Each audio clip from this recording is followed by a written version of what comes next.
Hello बच्चों, कैसे हो? तो कल हमने 17 कॉन्स्टेंट्स के बारे में बात कर ली थी, तो कुछ बचे हुए इंपॉर्टेंट कॉन्स्टेंट है उनकी बात आज अपन कर लेते हैं। तो ये पहला टॉपिक अपना कंप्लीट हो जाएगा। आई होप सबको अच्छे से समझ में आ रहा होगा। तो 17 के बाद अगर हम 18 की बात करते हैं तो 18 कॉन्स्टेंट क्या है? Average angular velocity of earth. Average angular velocity of earth. ठीक है, तो average angular velocity of earth की अगर अपन बात करते हैं तो उसकी जो वैल्यू आती है 7.29 इंटू 10⁻³ 7.29 इंटू 10⁻³ रेडियन पर सेकेंड। अब बात समझ में आ गई आप लोगों को? ठीक है, अब अगर अपन बात करते हैं कुछ इंपॉर्टेंट कांस्टेंट की, that is permittivity of free space. Permittivity of, spelling पे मत जाना बेटा, अगर थोड़ा इधर उधर हो जाए तो। परमिटिविटी ऑफ, हमें फिजिक्स से मतलब है। फ्री स्पेस, फ्री स्पेस का क्या मतलब है बेटा? Vacuum. Free space, vacuum, air, एक ही बात है। ठीक है, एक ही बात नहीं है, लेकिन तीनों के लिए सेम ही वैल्यूज रहती है। परमिटिविटी अपन 12th के पहले चैप्टर में बात करेंगे बेटा। इसको लिखा जाता है एप्सिलॉन से। इसका क्या नाम है? एप्सिलॉन। क्या नाम है? एप्सिलॉन। इसको लिखा जाता है एप्सिलॉन से। और जीरो का मतलब क्या है? यहाँ पे कुछ भी नहीं है, वैक्यूम, या फिर हम इसको एयर भी बोल सकते हैं, फ्री स्पेस। तो इसको पढ़ा जाता है एप्सिलॉन नॉट। ठीक है, इसको क्या पढ़ा जाता है? Epsilon not. इसकी जो वैल्यू होती है वो कितनी होती है? 8.85 इंटू 10⁻⁻12 न्यूटन मीटर स्क्वायर पर कूलाम स्क्वायर। एक बात ध्यान रखना, यूनिट हमेशा सबको याद रहनी चाहिए अच्छे से। क्या बात समझ में आ रही है तुम लोगों को? पक्का ना? तो यूनिट के अंदर कोई भी गड़बड़ी नहीं होनी चाहिए, मैं पहले बता रहा हूं। ठीक है, बात करते हैं 20 नंबर की, that is coulombs constant. Coulomb constant, coulomb constant को हम के से लिखते हैं। किससे लिखते हैं?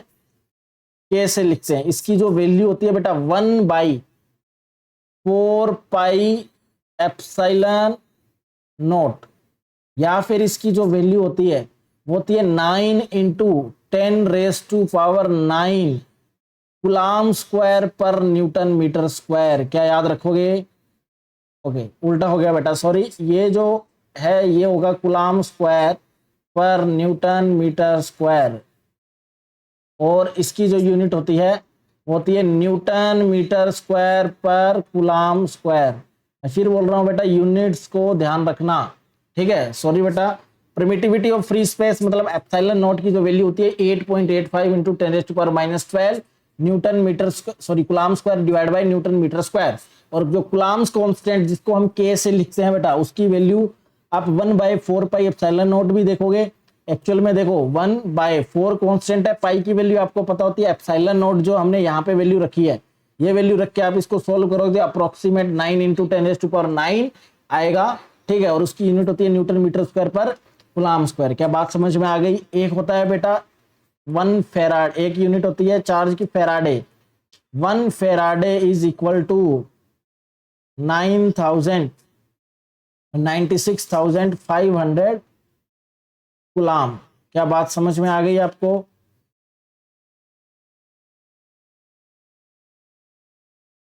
एक फेराडे के अंदर 96,500 कूलाम्स होते हैं। ठीक है, पर मोल, कूलाम्स पर मोल। मतलब अगर आप एक मोल अगर आप लेते हो कोई भी मटेरियल, तो उसके अंदर अगर आप 96,500 कूलाम का चार्ज आपको मिल जाएगा। क्या बात समझ में आ गई आप लोगों को? आगे चलते हैं, अब अपन बात करते हैं एक्चुअल में जो फेराडे होता है वो क्या होता है? अमाउंट ऑफ चार्ज होता है इन 1 मोल। क्या बात समझ में आ गई आपको? तो अब अपन देखने वाले हैं एटॉमिक मास यूनिट, और उससे भी पहले एक चीज और देख लो आप, परमिएबिलिटी ऑफ। अभी अपनों ने देखा था परमिटिविटी, अब देखो permeability of free space. Permeability of permeability बेटा मैग्नेटिक में आएगा, जब हम 12th क्लास पढ़ेंगे, बस आपको इसकी वैल्यू याद रखनी है। परमिएबिलिटी ऑफ फ्री स्पेस, ये भी वैक्यूम के लिए बेटा, और इसको लिखते हैं म्यू नोट से। इसको क्या बोलते हैं? एम यू, म्यू क्या बोलते हैं इसको? म्यू, म्यू नोट से इसको लिखते हैं। और इसकी वैल्यू होती है बेटा 4 पाई इंटू 10⁻⁻7 न्यूटन पर एम्पियर स्क्वायर, न्यूटन पर एम्पियर स्क्वायर। क्या बात समझ में आ गई आप लोगों को? इसको आपको याद रखना है बेटा। क्या बात समझ में आई? ठीक है, बिल्कुल भी घबराना नहीं है, जस्ट ये वैल्यूज आपको याद रखनी है। कॉपी को अच्छे से मेंटेन करना है, अपने नोट्स ऐसे बनाने हैं, और भरोसा रखो कंटेंट आपको उस लेवल पे मिलेगा जो आपको यूट्यूब पे पहले कंप्लीट डिटेल किसी ने नहीं करवाया होगा। ठीक है, उसके बाद अपन बात करते हैं बेटा एटॉमिक मास यूनिट की। AMU, atomic mass unit, AMU, इसको लिखते हैं AMU, atomic mass unit. AMU में कितना मास की यूनिट है बेटा? ये न्यूक्लियर का पार्ट पढ़ेंगे तब अपने को काम आएगा। तो एक AMU में कितना मास होता है? 1.66 इंटू 10⁻⁻27 kg होता है। क्या बात याद आई आपको? क्या याद रहेगा? एटॉमिक मास यूनिट मतलब एक न्यूक्लियर का जो अपन मास मेजर करेंगे वो बहुत स्मॉल यूनिट होती है एक्चुअली में मास की। तो 1.66 इंटू 10⁻⁻27 kg।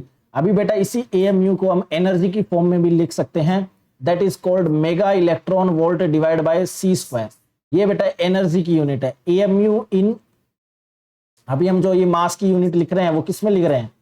24 नंबर लिखो, AMU in mega electron volt divide by c square. लिख लो AMU in mega electron volt, AMU in mega electron volt divide by c square, that is energy. ये क्या है बेटा? एक एनर्जी है। ये जो यूनिट ये होता है बेटा फॉर्मेट एनर्जी का होता है, और इसकी वैल्यू आती है 931 अप्रोक्सीमेट। हम इसकी जब वैल्यूज क्वेश्चन के लिए सॉल्व करते हैं तो 931.5 mega electron volt divide by c से करते हैं। m का क्या मतलब है बेटा? यहाँ पे मेगा, क्या मतलब है? मेगा। और EV का क्या मतलब है? Electron volt. क्या मतलब है? Electron volt. क्या बात समझ में आ गई आप लोगों को? हाँ या ना? ठीक है, आगे चले। अब एक बात याद रखना सर, इलेक्ट्रॉन वोल्ट क्या होता है? ध्यान रखना, 1 इलेक्ट्रॉन वोल्ट, इलेक्ट्रॉन वोल्ट एक टाइप की एनर्जी ही होती है बेटा। आपको याद रखना है एक इलेक्ट्रॉन वोल्ट में 1.6 इंटू 10⁻⁻19 जूल्स होते हैं। ये आपको याद रखना है। क्या बात समझ में आ गई आपको? 1 इलेक्ट्रॉन वोल्ट में 1.6 इंटू 10⁻⁻19 जूल्स होते हैं। ठीक है, अब आपको देखना रीडबर्ग कांस्टेंट, RYDEBERG, रीडबर्ग कांस्टेंट। स्पेलिंग देख लेना बेटा, थोड़ा सा इधर उधर हो तो। रीडबर्ग कांस्टेंट को लिखते हैं बेटा R इंफिनिटी से, रीडबर्ग कांस्टेंट। तो रीडबर्ग कांस्टेंट की वैल्यू होती है 1.097 इंटू 10⁻⁷ मीटर इनवर्स। क्या बात समझ में आ गई आपको? रीडबर्ग कांस्टेंट की value 1.097 into 10⁻⁷ metre inverse. m inverse का क्या मतलब है? मीटर, मतलब पर मीटर, 1 मीटर में रीडबर्ग कांस्टेंट की ये वैल्यू होती है। समझ में आ गई बात? अब लिखो Stefan's Boltzmann constant, Stefan Boltzmann constant.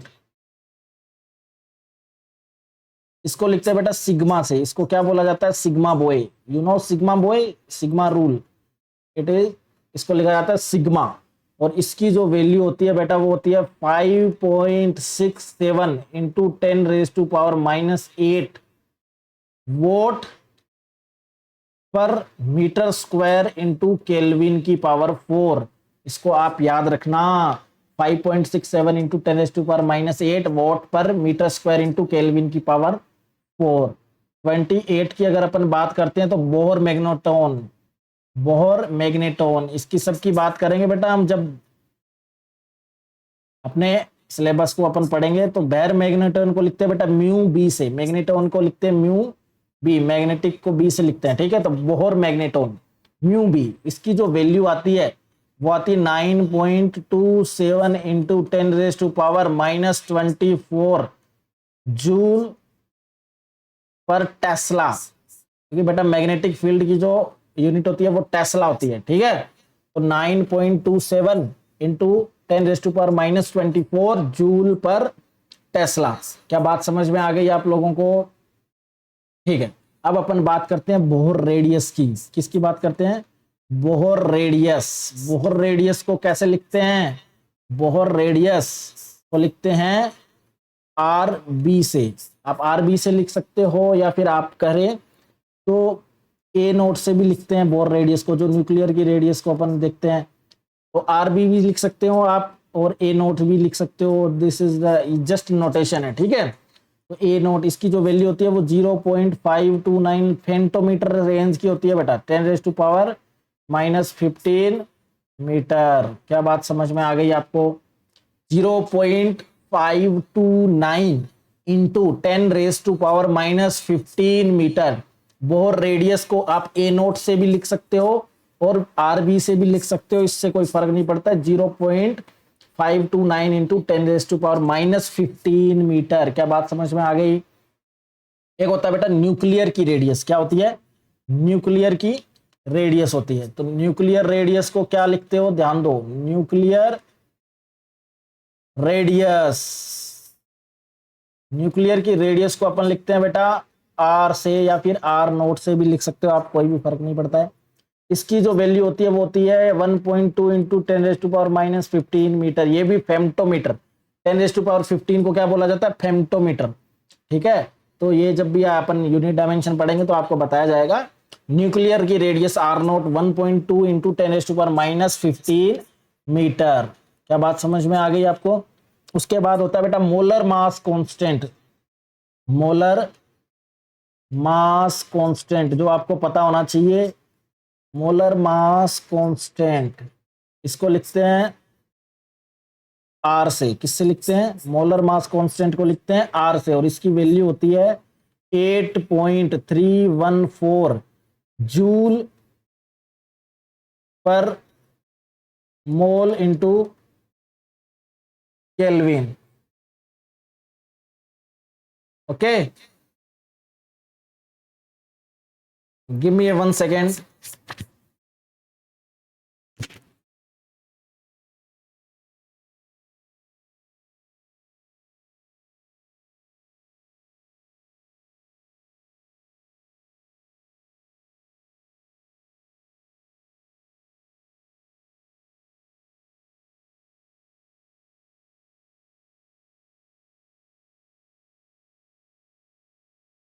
Sorry बेटा, थोड़ा सा दिक्कत हो गया था।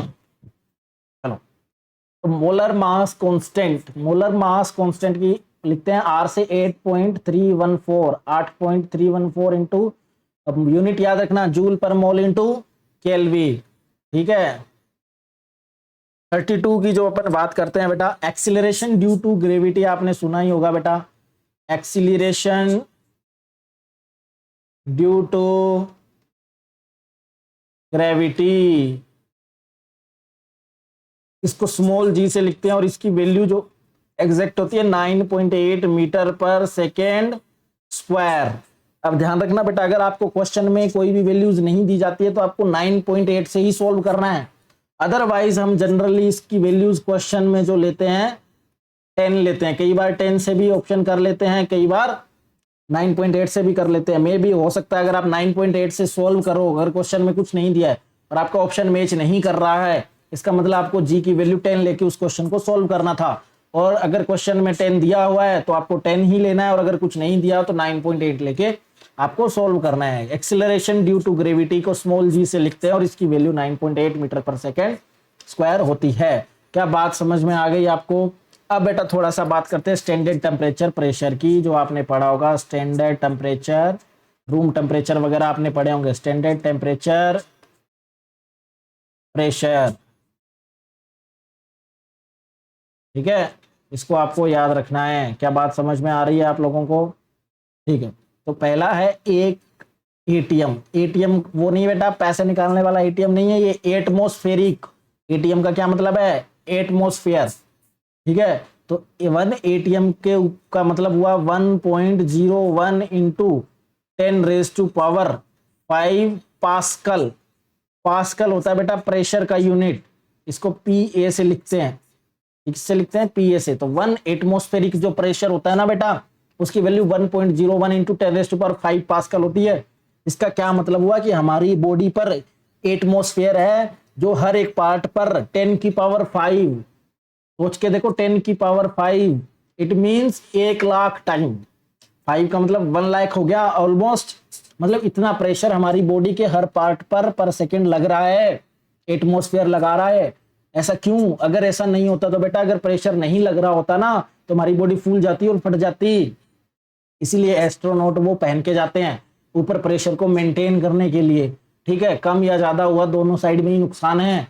ठीक है, तो नेचर ने हमें जो बनाया ना बेटा, वो बहुत सटीक चीजों को वो लेके बनाया है। ठीक है, तो आप चाहे उसको भगवान कहो, कुछ भी कहो, लेकिन जो बनाया गया है ना हमें, वो बहुत ही क्लियर सोच समझ के बनाया गया है। सब चीजें एकदम एक्यूरेट रखी गई है। अगर इतना प्रेशर, अब बोलोगे सर इतना ज्यादा प्रेशर हमें फील क्यों नहीं होता? बेटा एक बात तो ये, हमारी बॉडी पर हर साइड से लग रहा है। इधर से लग रहा है तो अंदर वाली साइड से लग रहा है, तो ऑलमोस्ट सब कैंसिल हो जाता है। ठीक है, और दूसरी बात, ये हमें बचपन से लगा आ रहा है, हर पॉइंट पे लग रहा है। तो हम अगर बचपन से उस चीज को अगर फील करते रहेंगे तो हमें वो पैसा फील नहीं होगी, सिंपल सी बात। और हर एक पॉइंट पर बराबर इक्वल फोर्स लग रहा है, तो एक इधर से लग रहा है तो एक इधर से भी लग रहा होगा। ठीक है, तो एक सामने एक पीछे, तो ऑलमोस्ट जो इफेक्ट है वो कैंसिल कर देता है। लेकिन प्रेशर लग रहा है, क्या बात समझ में आ रही है आपको? अब एक एटमॉस्फेरिक प्रेशर को बेटा अपन हाइट से भी मेजर कर लेते हैं। 76 centimetre of Hg height. Hg क्या होता है बेटा? मरकरी होता है। अगर हम क्या करें, 76 सेंटीमीटर अगर कोई ट्यूब लें और उसमें 76 सेंटीमीटर मरकरी अगर फिल कर दें, मतलब वो कितना प्रेशर लग रहा है, वहां पे 1 एटीएम प्रेशर काम कर जाएगा। क्या बात समझ में आ गई आपको? हाँ या ना? ठीक है, अब अपन बात करते हैं स्टैंडर्ड टेम्परेचर प्रेशर पर डेंसिटी ऑफ वाटर। क्या बात करते हैं? Density of water. Density of water. और ये जो है बेटा, ये कहां पे है? Standard temperature pressure. एसटीपी का क्या मतलब है? Standard temperature pressure. एसटीपी पे बात कर रहे हैं। ठीक है, तो एसटीपी पे क्या होगा? डेंसिटी को लिखते हैं बेटा रो से वाटर, मतलब डेंसिटी ऑफ वाटर क्या होगा? 1000 किलोग्राम पर मीटर क्यूब। क्या बात समझ में आ गई बेटा? अब ध्यान रखना, और अगर इसको आप ग्राम में लिखोगे तो क्या लिखोगे? 1 ग्राम पर सेंटीमीटर क्यूब। अब देखो बेटा, इसमें कंफ्यूज नहीं होना है। आपको ऐसे लग रहा होगा कि केजी से ग्राम में जाएंगे तो ऊपर वाला 1000 है तो नीचे वाला बढ़ना चाहिए। ऐसा नहीं है बेटा, उसके पैरेलल मीटर भी सेंटीमीटर में कन्वर्ट हो गया, तो वो ऑल ओवर पावर कैंसिल हो गई है। जो जीरोज है वो कैंसिल्स हो गए हैं। तो आपको इसमें कंफ्यूज नहीं रहना है। कई बार क्या होगा, आप भूल जाओगे तो आपको ऐसे लगेगा केजी में 1 हो जाएगा और उसको ग्राम में कन्वर्ट करेंगे तो 1000 हो जाएगा। लेकिन ये उल्टा है, ध्यान रखना, अपोजिट है। Density of water in KG क्या होगा? 1000 केजी पर मीटर क्यूब। और डेंसिटी ऑफ वाटर इन ग्राम क्या होगा? 1 ग्राम पर सेंटीमीटर क्यूब।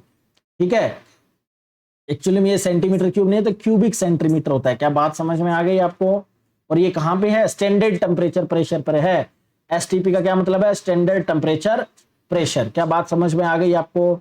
उसके बाद अपन बात करते हैं बेटा एब्सोल्यूट जीरो टेम्परेचर क्या होता है। आपने सुना होगा absolute zero temperature. Zero temperature, T E M P. Temperature पूरा नहीं लिख रहा हूं बेटा मैं, टीएमपी मतलब टेम्परेचर। ठीक है, एब्सोल्यूट जीरो टेम्परेचर मतलब टी नोट से इसको लिखेंगे, और इसकी जो वैल्यू होती है 0 केल्विन। एक्चुअल में आप टेम्परेचर मेजर करने जाते हो, डॉक्टर वॉक्टर के पास जाते हो तो सेंटीग्रेड वगैरह में मेजर करते हो, ऐसा नहीं होता है बेटा। टेम्परेचर की जो एक्चुअल यूनिट होती है वो केल्विन होती है, वो जनरल यूनिट होती है सेंटीग्रेड, फारेनहाइट वगैरह भी यूज करते हैं, सीजीएस यूनिट्स होती है वो। तो जो 0 डिग्री एब्सोल्यूट 0 केल्विन टेम्परेचर मतलब वो 0 केल्विन है। और 0 केल्विन है वो किसके बराबर होता है? वो माइनस, जो 0 डिग्री जो केल्विन टेम्परेचर होता है वो एक्चुअल में किसके बराबर होता है? वो 0 केल्विन टेम्परेचर जो बराबर होता है -273 डिग्री के आसपास होता है, 1.5 सेंटीग्रेड। क्या बात समझ में आ रही है? सेंटीग्रेड और केल्विन का ये रिलेशन है। समझ में आई बात आपको? ठीक है, तो 0 केल्विन है वो किसके बराबर होता है? -273.15 डिग्री सेंटीग्रेड। डिग्री सेल्सियस या जी डिग्री सेंटीग्रेड। ठीक है, सी का मतलब डिग्री सेंटीग्रेड है ये, सेंटीमीटर मत समझ लेना, कोई स्पीड ऑफ लाइट समझ लेगा, सेंटीग्रेड या सेल्सियस, इसको सेल्सियस भी बोल सकते हो आप।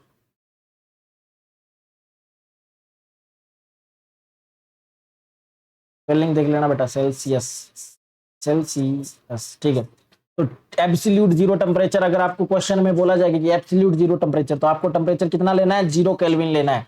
और सेंटीग्रेड में अगर ऑप्शन को सॉल्व करना है तो आपको -273.15 डिग्री सेंटीग्रेड लेना है। क्या बात समझ में आ गई आपको, हाँ या ना? ठीक है, समझ में आई आप? अब अपन बात करते हैं बेटा value of KBT in electron volt. आपने केबी क्या है, बोल्ट्जमान कांस्टेंट है, टी क्या है, एब्सोल्यूट टेम्परेचर, तो value of KBT in room temperature. Room temperature कितना होता है बेटा, जनरली 27 डिग्री सेल्सियस होता है। 27 डिग्री सेल्सियस, इसका मतलब क्या हुआ बेटा, केल्विन में ये कितना बन गया, पहले तो ये बताओ केल्विन में कितना बनेगा 27 डिग्री सेल्सियस, अगर आप बात करना चाहते हो तो कितना बनेगा बताओ, 27 डिग्री सेल्सियस, इट मीन्स आपको केल्विन में कितना जाएगा, 300 केल्विन। क्या बात समझ में आ रही है आपको? देखो 0 केल्विन इज इक्वल टू कितना है, -273। अब मेरे को 27 क्या करना है, टेम्परेचर डिग्री सेंटीग्रेड में लाना है। तो अगर मेरे को अगर +27 डिग्री सेंटीग्रेड लाना है तो इसमें कितना ऐड करूं, 300 ऐड करूंगा ना, तो -273 + 273 ये कितना हो जाएगा, 0 कर देगा। ठीक है, इस 300 को आप कैसे लिख सकते हो बताओ, 273 + 27, तो ये प्लस का 273 माइनस का 273 सेंटीग्रेड 0 और प्लस ये 27 डिग्री सेल्सियस, तो मैं 300 इधर भी तो ऐड करूंगा फिर, तो 300 केल्विन। क्या बात समझ में आ रही है आपको? तो 27 डिग्री सेल्सियस मतलब रूम टेम्परेचर पर, आप देख ले लिख लेना इधर, रूम टेम्परेचर पर केल्विन में टेम्परेचर कितना होता है, रूम टेम्परेचर,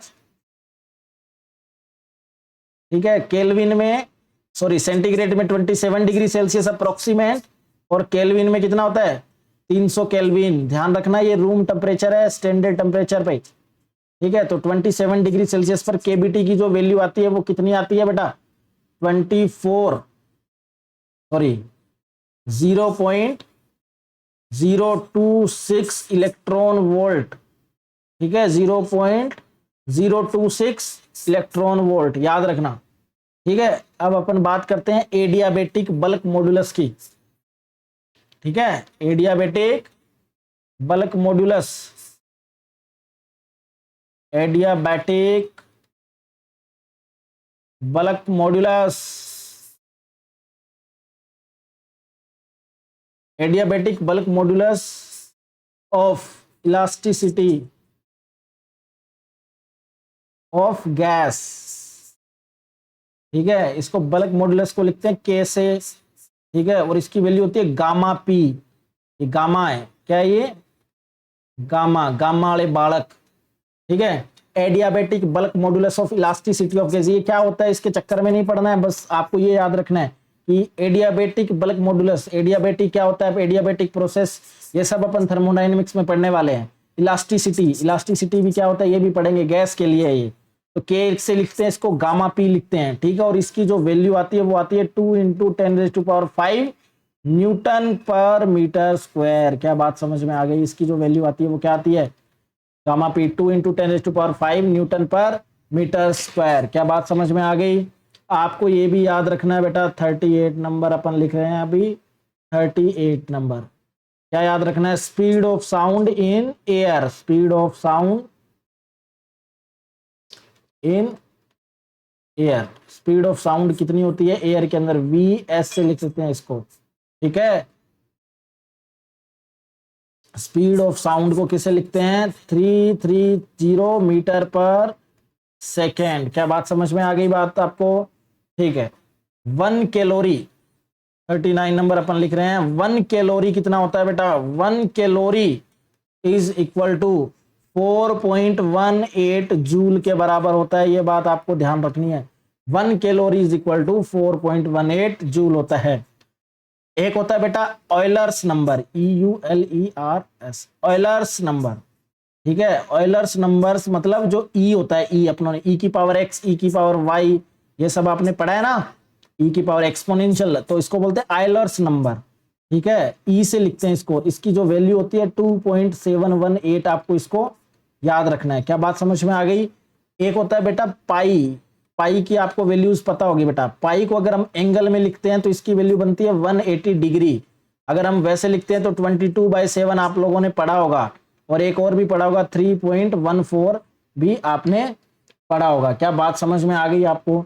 और वहीं अगर आप 1/पाई लिखते हो 41, तो 1/पाई कितना आता है ये आपको ध्यान रखना है, 0.3182, जो अप्रोक्सीमेट हम क्वेश्चन में क्या यूज करेंगे, 0.3 यूज करेंगे। क्या बात समझ में आ गई आप लोगों को, पक्का, कोई दिक्कत तो नहीं है। यहाँ पे ऑलमोस्ट अपने कॉन्स्टेंट खत्म हो चुके हैं।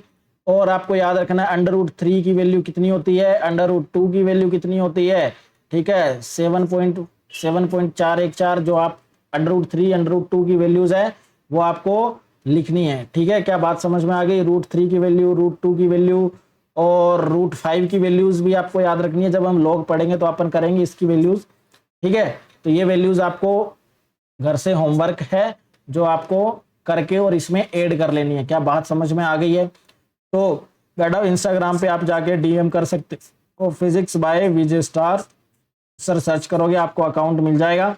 आपको कोई भी दिक्कत है, कुछ भी पूछना है, कुछ भी डिस्कस करना है, कोई प्रॉब्लम आ रही है तो आप बात कर सकते हो। √3 √2 √5 और √7, ठीक है, और √11, ये जो वैल्यू है आपको नोटबुक में ऐड करना है। गूगल से आप सर्च कर लेना, आपको मिल जाएगी, ठीक है। और इनको आपको याद कर लेना है। √3 और 2 की वैल्यू तो अपन जनरली ज्यादातर यूज करेंगे, और 5 भी अपन यूज करेंगे, ठीक है। तो आज की क्लास के लिए सिर्फ इतना ही, मिलते हैं कल के लिए। थैंक यू बेटा, बाय बाय, टाटा।